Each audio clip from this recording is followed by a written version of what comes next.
Agora, na Rádio e TV Câmara, painel eletrônico. Bom dia! Hoje é quinta-feira, dia 7 de novembro. Agora em Brasília são 8 horas e estamos ao vivo na Rádio Câmara, TV Câmara e também no nosso canal no YouTube. Começa agora o painel eletrônico em mais uma edição especial com a cobertura completa do encontro dos parlamentares do P20, o grupo que reúne as maiores economias do planeta. Este é o segundo dia do evento. A abertura oficial está marcada para as 10h30 da manhã no plenário Ulisses Guimarães.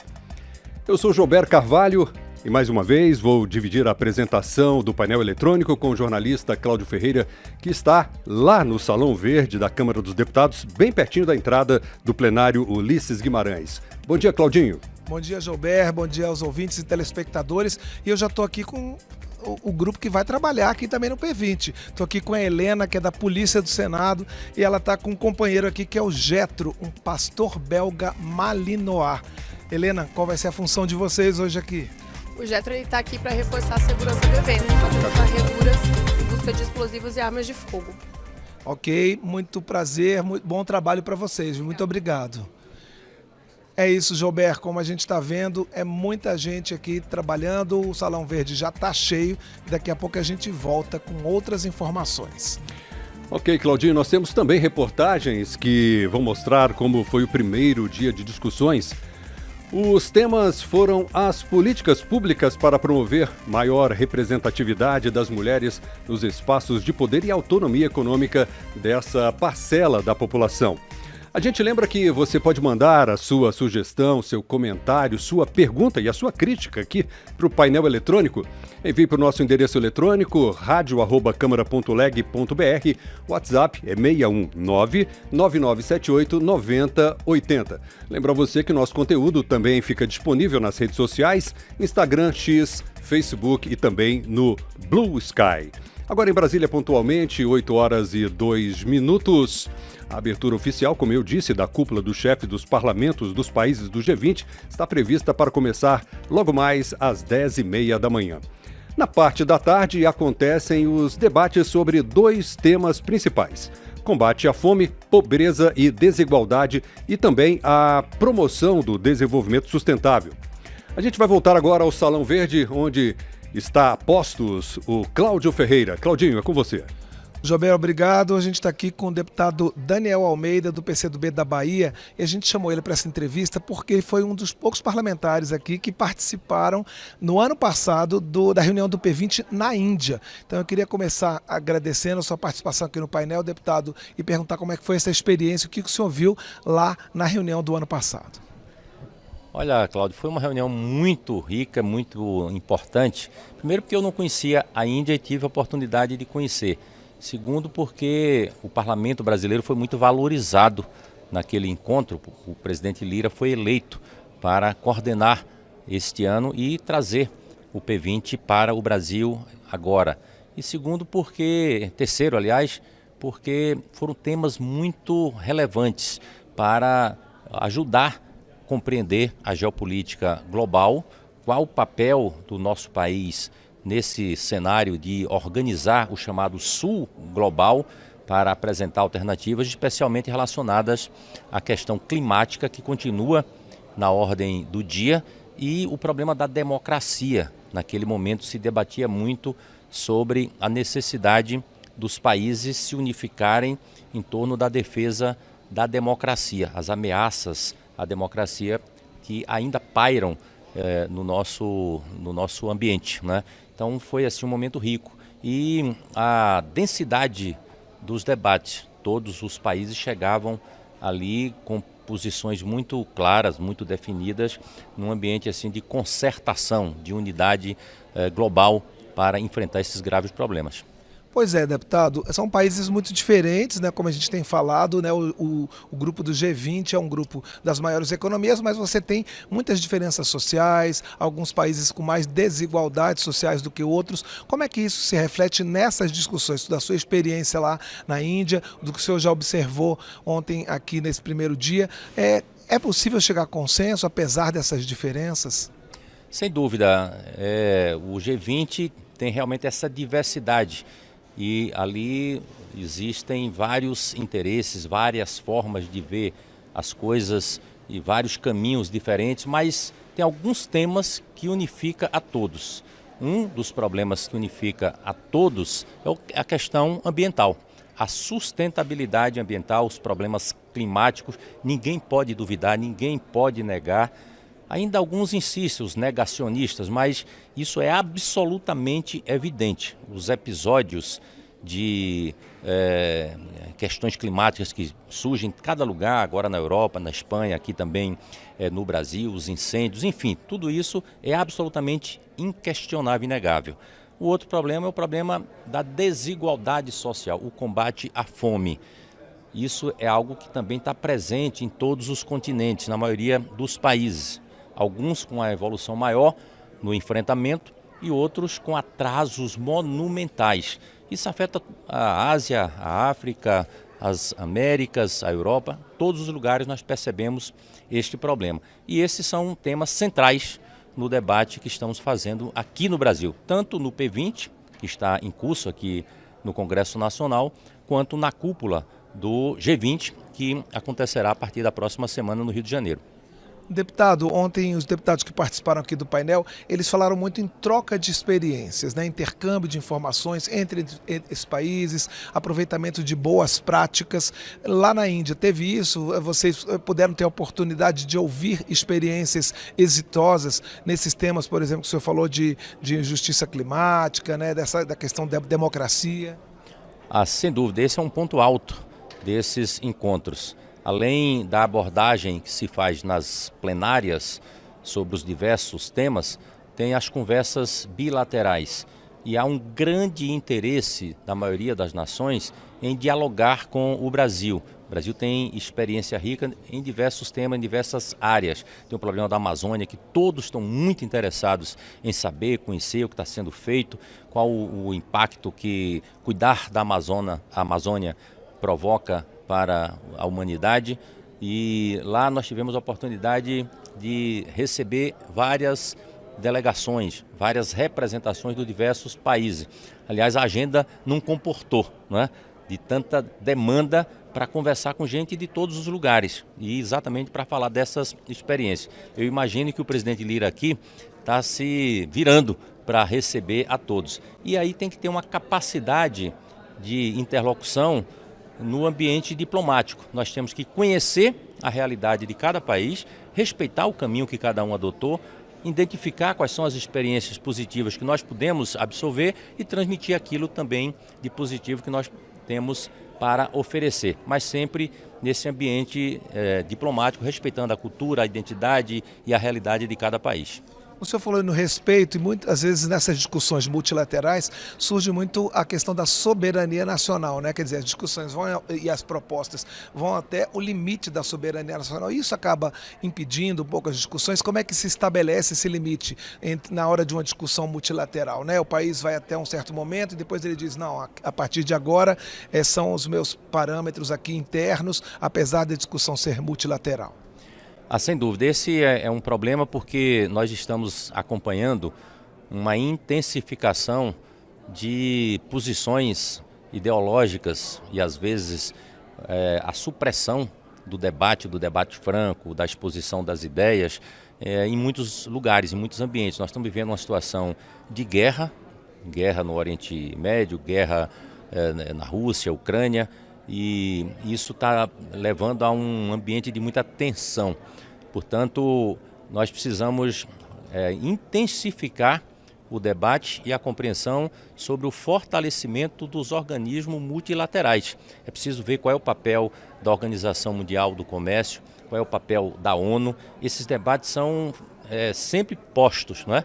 Respeitando a soberania de cada país, a autodeterminação dos povos. Aliás, o Brasil tem tradição nesse posicionamento, é algo que é perene na diplomacia brasileira, que é exatamente o respeito à autodeterminação dos povos e buscar aquilo que os chineses chamam de comunidade de destino comum, de algo que seja percebido, aceito por toda a humanidade. Todos têm um direito a viver num ambiente saudável, respeitando a cultura de cada país, respeitando os caminhos democráticos que cada país possa adotar, mas que haja conexão, haja entendimento, haja benefício mútuo, um ambiente de cooperação, de que permita lá no futuro o chamado destino comum, que as pessoas possam circular entre as nações sem as restrições, né, que infelizmente a gente verifica hoje, barreiras, enfim, que nós temos acompanhado e leva isso a um ambiente de guerra. Nós estamos vivendo uma situação de muita instabilidade em função das guerras que estão acontecendo em vários territórios. Essa guerra com um potencial de escalar para algo incontrolável. Nós estamos muito preocupados com isso. Nós estamos conversando aqui no painel eletrônico com o deputado Daniel Almeida, do PCdoB da Bahia. A gente está falando sobre as discussões do P20, esse grupo de parlamentares do G20 que reúne os países com as maiores economias do mundo. Deputado, o senhor falou em guerra e... Enfim, outra questão em relação à guerra e à soberania é o protecionismo econômico. Isso também vem muito à baila quando se tem discussões multilaterais, né? Além dos países quererem proteger os seus parâmetros políticos, eles querem também proteger a sua economia. Isso também atrapalha nessas discussões ou também é possível ter flexibilidade e chegar a consensos? Eu acho que cada país tem o direito de se desenvolver, de construir planos de desenvolvimento econômico, cuidar do seu povo, aproveitar as potencialidades, as características que cada nação, que cada território é capaz de produzir e se relacionar com os demais países nesse ambiente de igualdade, de oportunidade, de cooperação que eleve o padrão de acesso aos bens materiais e a informação sobre cultura de cada um deles. E para isso nós temos o desafio de fortalecer os organismos multilaterais. Eu fico muito preocupado porque a Organização Mundial do Comércio, que foi exatamente constituída para regular essas relações econômicas, comerciais entre as nações, mantendo o equilíbrio, mantendo o respeito a realidade de cada nação, ela foi muito fragilizada. Ela alcançou um patamar de protagonismo bastante importante no início desse século e depois ninguém fala mais na Organização Mundial do Comércio. E aí virou salve-se quem puder. São barreiras, são muitas medidas para impedir que outras economias possam crescer. Esse ambiente de conflito entre Estados Unidos e a China, né? Todo dia nós acompanhamos barreiras comerciais, barreiras de produtos. Tudo isso pode acontecer, é legítimo que os países tenham o direito de se desenvolver, mas tem que ter um organismo que medie esse processo. Então esse é um dos grandes desafios, fortalecer os organismos multilaterais. Senão é o salve-se quem puder, é a lei do mais forte. E isso a humanidade já experimentou. O resultado todos nós condenamos. A última foi a Segunda Guerra Mundial. Fala-se que foram 30 milhões, 40 milhões, 20 milhões, a gente nunca sabe o número exato, mas foram milhões de pessoas que perderam a vida e economias todas destruídas. E as guerras que estão em curso no mundo hoje são extremamente destrutivas da economia e destrutivas do ponto de vista humanitário. Morte de crianças, de velhos, ataque a hospitais, as armas tecnológicas que estão disponíveis hoje, leva a esse desafio. Nós não podemos permitir que esse ambiente se encaminhe para uma guerra sem controle, uma chamada Terceira Guerra Mundial. Isso precisa ser evitado. E as disputas estão sempre relacionadas com interesses que têm muito a ver com interesses comerciais.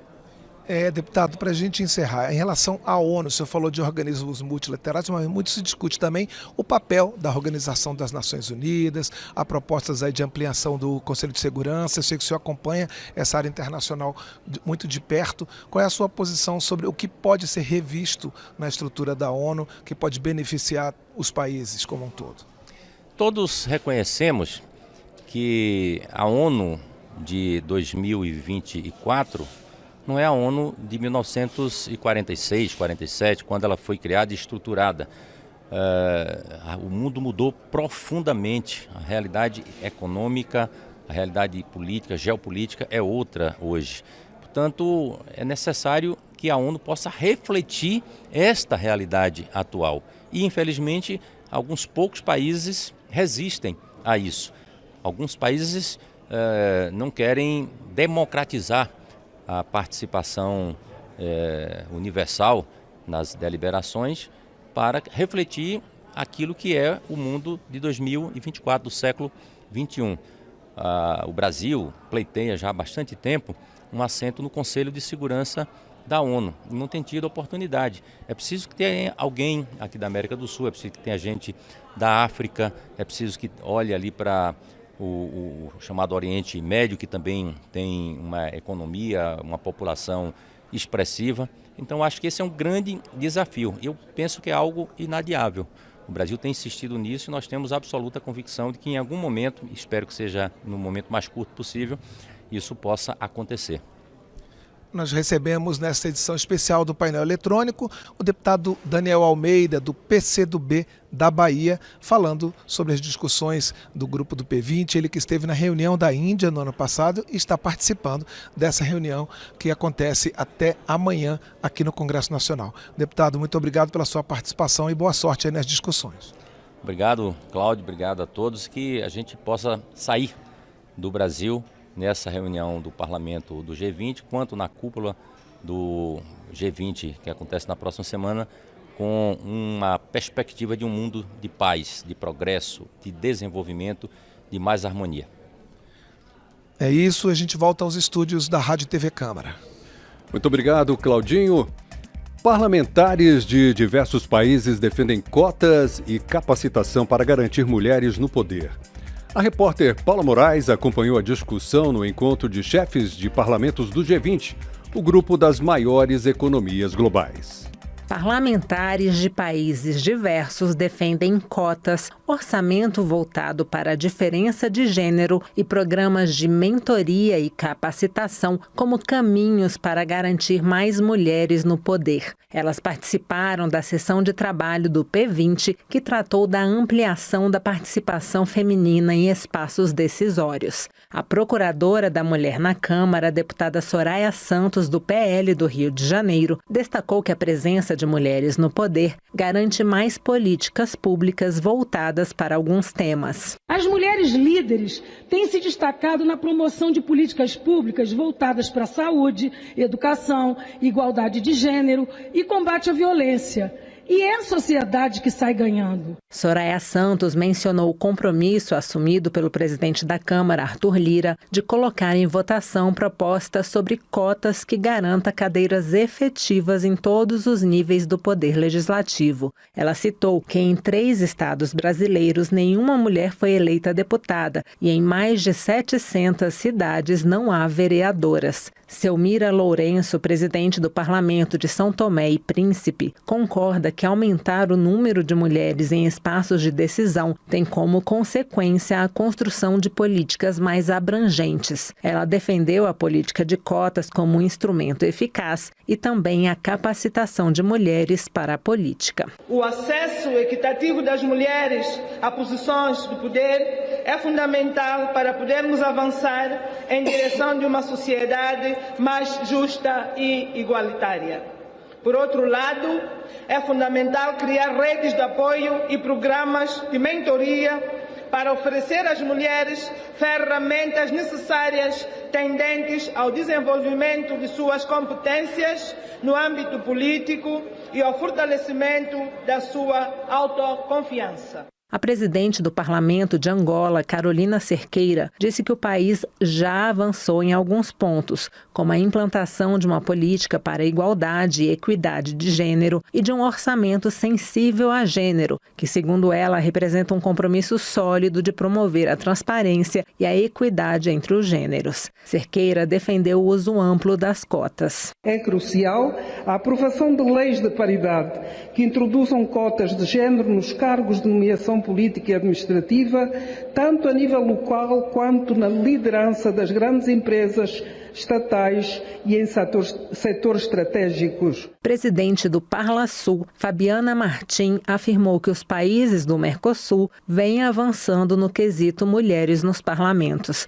Ela citou que, por causa da lei da paridade, a Argentina tem hoje 45% de parlamentares mulheres. Com muitos esforços, segundo a presidente, Uruguai e Brasil têm, respectivamente, 23% e 18%, longe do ideal, mas também avançando. A senadora professora Dorinha Seabra, do União do Tocantins, presidiu essa sessão de trabalho. Ela relembrou o encontro de parlamentares mulheres neste ano em Maceió, capital alagoana, e disse que, ao retomar o tema, as participantes retomam também o compromisso de dar continuidade às diretrizes previstas na Carta de Alagoas. Entre essas diretrizes estão recomendar medidas para prevenir e eliminar a violência política de gênero, adotar medidas que valorizem o trabalho não remunerado de cuidados e doméstico e apoiar a adoção de cotas, reserva de assentos e financiamento para aumentar a participação das mulheres no poder e alcançar a paridade em cargos eleitos e administrativos. Da Rádio Câmara, de Brasília, Paula Moraes. Vamos voltar ao Salão Verde da Câmara dos Deputados com Cláudio Ferreira para repercutir o que foi debatido neste primeiro dia da cúpula de chefes de parlamentos de vários países do mundo.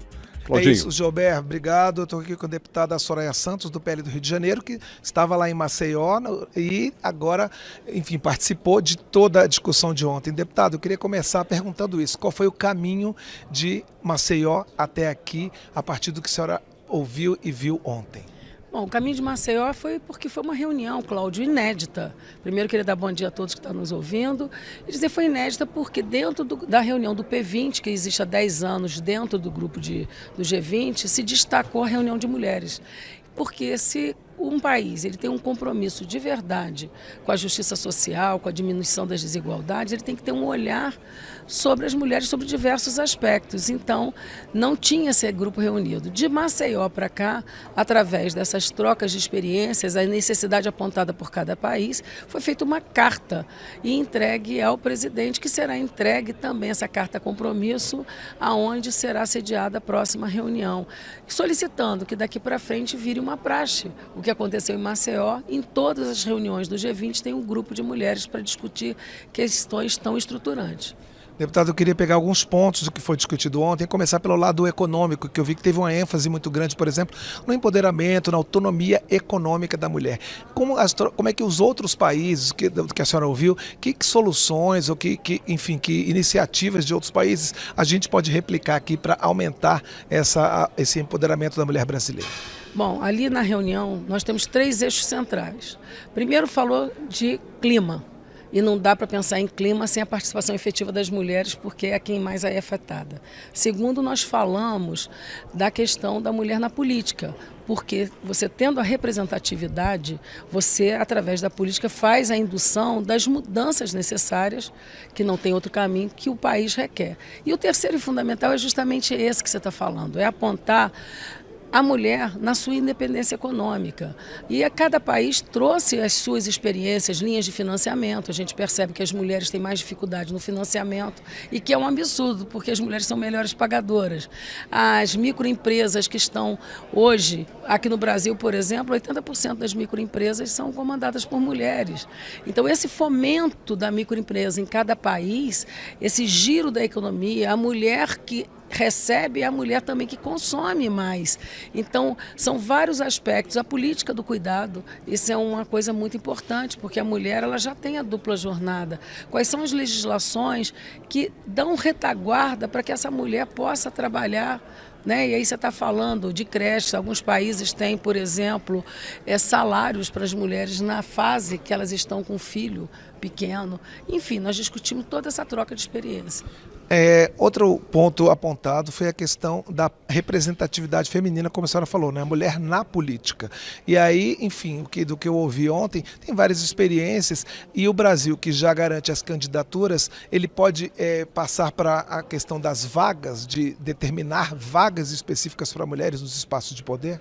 Essa é uma demanda nossa da bancada feminina, uma necessidade de país. É muito importante entender que mulher na política não é um direito dela, mas é uma necessidade do país que de verdade tem compromisso em diminuição das desigualdades. Nós temos aqui cotas financeiras, cotas de mulheres para disputar a eleição, cotas de tempo de propaganda. Votamos uma matéria significativa que tornamos crime violência política, porque a campanha para a mulher ela é muito mais agressiva no ataque pessoal, não é ataque das ideias, ameaça aos filhos, ela vem acoplada de vários tipos penais. Mas mesmo assim, Cláudio, você imagina, nós temos 3 estados brasileiros que não temos uma única mulher. Nós temos mais de 700 municípios sem uma voz feminina no cargo de vereança. Você imagina, vereador, eu costumo brincar, vereador é quem primeiro vê a dor das pessoas. Quem é que está olhando a saúde da mulher lá na ponta num país tão grande?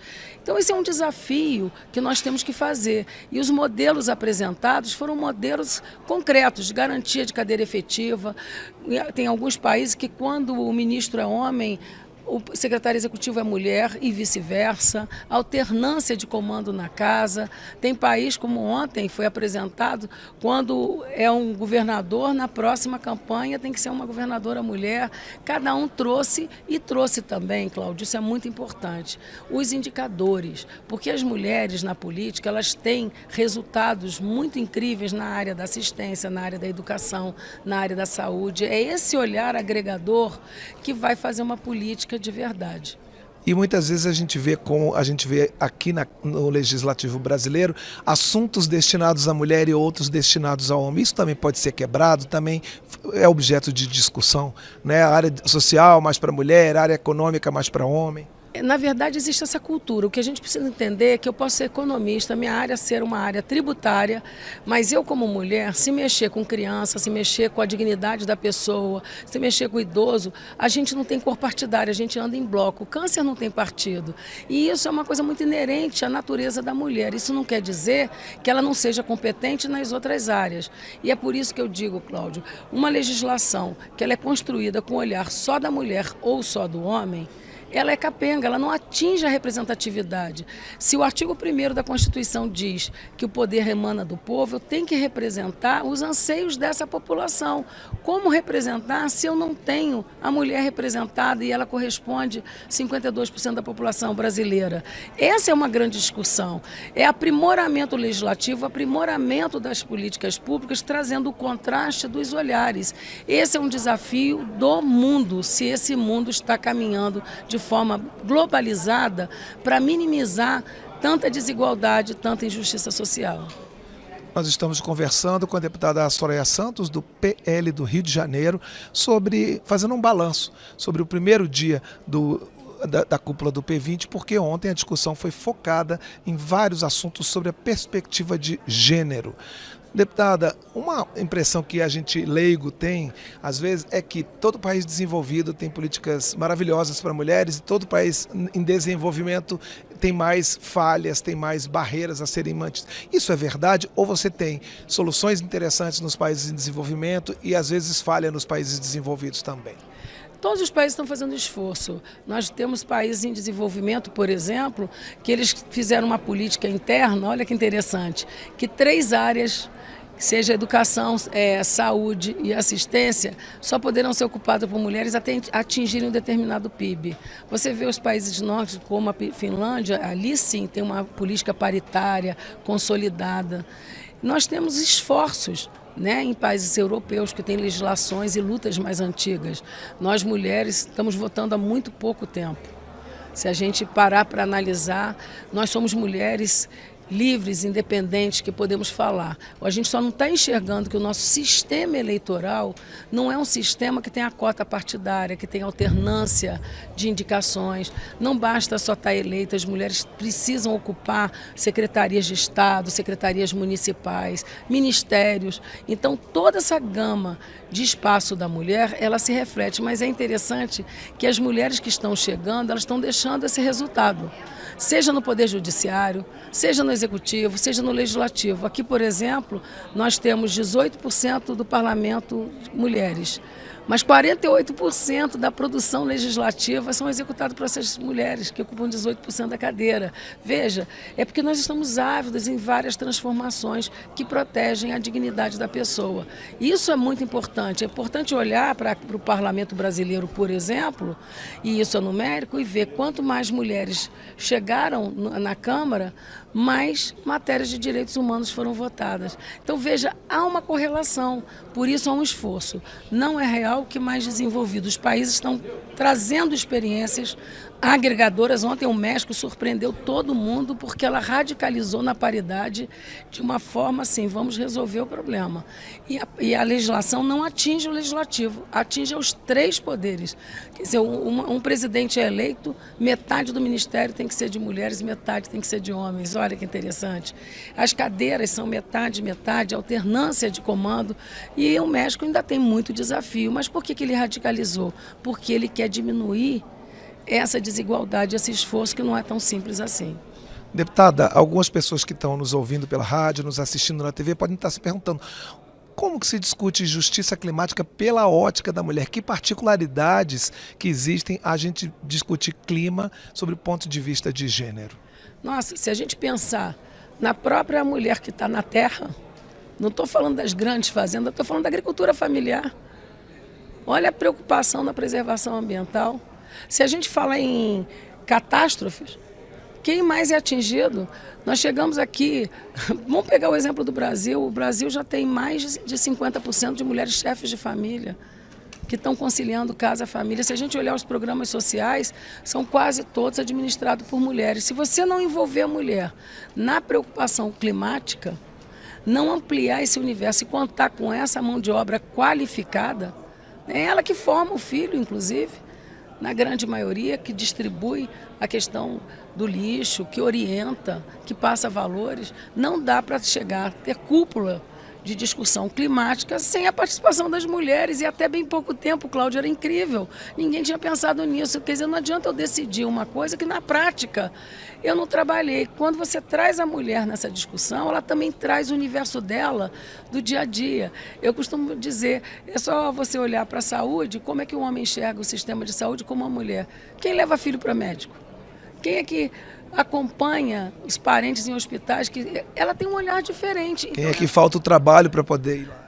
Então é a mesma coisa, Cláudia, quem está no dia a dia. Então não dá para discutir mudança climática, né, que a gente está enfrentando, ou preservação ambiental, ou qualquer questão, se essa mulher não estiver trazendo a forma com que ela enxerga isso. E eu volto a dizer, não há política eficiente, eficaz, sem a participação do homem e da mulher e do homem. Por quê? Nós enxergamos e convivemos com espaços de forma diferente. Você quer ver, a gente às vezes fala do sistema viário, Cláudio. O homem vai sempre nas vias principais, casa, trabalho, trabalho, casa. A mulher, ela dirige, ela usa mais as vias de dentro, porque ela leva o filho, ela vai para no mercado. Então, quando você vai pensar na mudança do sistema viário, se você não olhar esse fluxo que existe paralelo à via principal, você não dá solução ao trânsito. Veja, não dá para falar de clima sem trazer as mulheres, e esse foi um dos temas centrais de discussões com experiências que o P20, dentro da reunião de mulheres, colocou como prioritário. Deputado, outro tema de hoje, além dessa questão climática, é a questão da desigualdade, né? Combate à pobreza, à fome e à desigualdade. Enfim, eu queria que a senhora falasse sobre a perspectiva de gênero e também, de maneira geral, como é que esses países podem trocar experiências nessa área de combate à fome, à pobreza e à desigualdade. Com vários programas, por isso que a autonomia econômica das mulheres tem um peso muito grande, né? Ele caminha junto. Você tem um esforço, e isso é comum de todos os países, cuidar da violência contra a mulher, da violência que atinge e desestrutura a família. Você precisa trazer essa mulher não mais para ganhar a cesta básica e para gerir o BPC, como é o caso do Brasil. Não, você tem que trazer essa gama de mulheres que está gerindo o Bolsa Família, por exemplo, mas monitorar enquanto está saindo dessa faixa e está caminhando trabalhando sozinha, com linhas de financiamento, trazendo essa mulher que consome, que administra as finanças da casa, né? Todos os programas sociais, cada um trouxe experiências incríveis de financiamento, de proteção à mulher, para fortalecer essa mulher e enxergar o que a gente já viu. Quantas mulheres hoje são chefes de família, quantas mulheres hoje estão administrando a sua casa, deixam de trabalhar porque tem uma pessoa doente, ela é a cuidadora. Esse país tem que entender que se ele não está dando suporte, seja de creche, seja de clínicas que possam dar retaguarda a essas pessoas que muitas vezes têm doença crônica, essa mulher tem um papel econômico fundamental, porque isso é o que o país está deixando de gastar. Então ela precisa ter estímulos para que ela seja economicamente suficiente. Então a troca de experiência foi incrível. Tem países com linhas de financiamento, Cláudio, interessantíssimas. Algumas dessas ideias a gente já vai estar discutindo na bancada feminina para ver se a gente traz isso para o Brasil. Eu acho que encontros como esse fazem com que você abra o leque. E por que a discussão das mulheres tem que ser dentro da discussão do parlamento? Porque quase todos ainda têm mais homens do que mulheres. E esses homens, ao enxergarem essas dificuldades, eles mesmos serão defensores. Ontem, um senador do México, o Alejandro, ele surpreendeu na fala. No quesito autonomia econômica da mulher, foi ele que foi falar. No quesito de mulheres em espaços de poder, foi ele que fez questão de falar, e ele pontuou lá o esforço que o país fez. Foram 6 eixos, e o primeiro eixo foi logo falar da violência contra a mulher, o direito de ir e vir. Então, se você não olhar o básico, Cláudio, você não transforma. Se você não olhar o básico, essa mulher tem medo, ela não se sente segura nem no ambiente de trabalho. Então, a gente precisa dar essa proteção.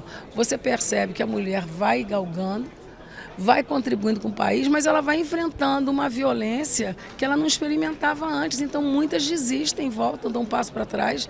Ela, no ambiente político, por exemplo, ela diz: esse ambiente não é para mim. Espera aí, ambiente político é uma arena de debates, mas jamais pode ser de debate físico, de ameaça, de impedimento do exercício da função.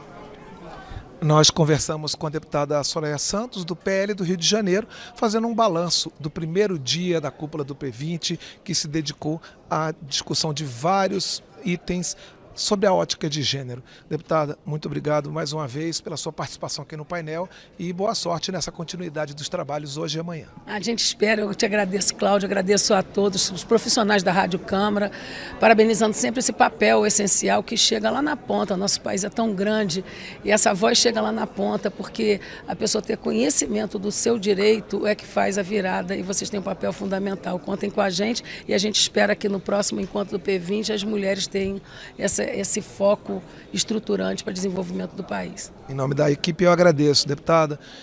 Eu volto para o estúdio, o Gilberto Carvalho, agradecendo a nossa parceria mais uma vez nessa edição especial do Painel Eletrônico. Muito obrigado a você também, Claudinho. E assim a gente encerra esta edição do Painel Eletrônico, desejando a todos uma excelente quinta-feira e convidando você a continuar com a gente, acompanhando a cobertura do encontro do P20 ao longo de toda a nossa programação. Daqui a pouco, a Rádio Câmara, a TV Câmara, a Rádio Senado e a TV Senado estarão em um trabalho conjunto para levar até você todas as informações sobre a reunião dos parlamentares. Por causa desta cobertura especial, amanhã não teremos a edição do Painel Eletrônico. A gente volta a se encontrar na segunda-feira. Até lá! Você acompanhou Painel Eletrônico.